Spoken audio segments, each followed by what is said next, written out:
శివం అంటే ఏది లేదో అది.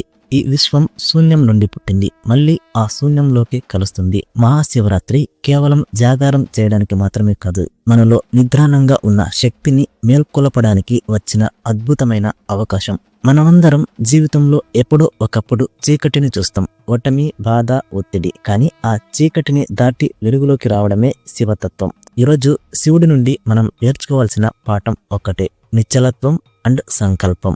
మనం సముద్ర మంథనం కథ విన్నాం. అందులో అమృతం కంటే ముందే విషం పుట్టింది. అందరూ భయపడ్డారు, కానీ శివుడు ఆ విషాన్ని మింగలేదు, కక్కలేదు, తన కంఠంలో దాచుకున్నాడు. అందుకే ఆయన నీలకంఠుడు అయ్యాడు. మన జీవితంలో కూడా గెలుపు రావడానికి ముందే అవమానాలు, కష్టాలు, విమర్శలు అనే విషం వస్తుంది. ఆ విషాన్ని లోపలికి తీసుకుంటే మీరు డిప్రెషన్లోకి వెళ్తారు. బయటికి కక్కితే బంధాలు తెగిపోతాయి. అందుకే శివుడిలా ఉండండి. ఆ బాధను మీ గొంతులోనే ఆపేయండి. దాన్ని మీ శరీరంలోకి గాని మీ మనసులోకి గాని వెళ్ళనివ్వకండి. బాధను భరించే శక్తి ఉన్నవాడే రేపు అమృతాన్ని ఆస్వాదించగలడు. శివుడు మూడో కన్ను దేనికి సంకేతం? అది విశ్వానికి మాత్రమే కాదు, దృష్టికి సంకేతం. ఎప్పుడైతే మన్మధుడు తపోభంగం కలిగించాడో శివుడు తన మూడో కన్ను తెరిచి ఆ కోరికను భస్మం చేశాడు. ఈ 2026లో మీ లక్ష్యం ఏమిటి? మీ లక్ష్యానికి అడ్డు వచ్చేది మీ బద్ధకం, మీ భయం లేదా అనవసరమైన ఆకర్షణలు కావచ్చు. ఈ శివరాత్రి నాడు మీరు మీ మూడో కన్ను తెరవండి.